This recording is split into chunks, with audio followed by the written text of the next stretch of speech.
ли ваша душенька к вам на паровозе? Ну или на чем-нибудь.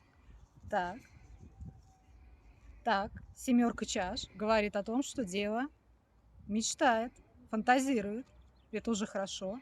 Рыцарь жезлов.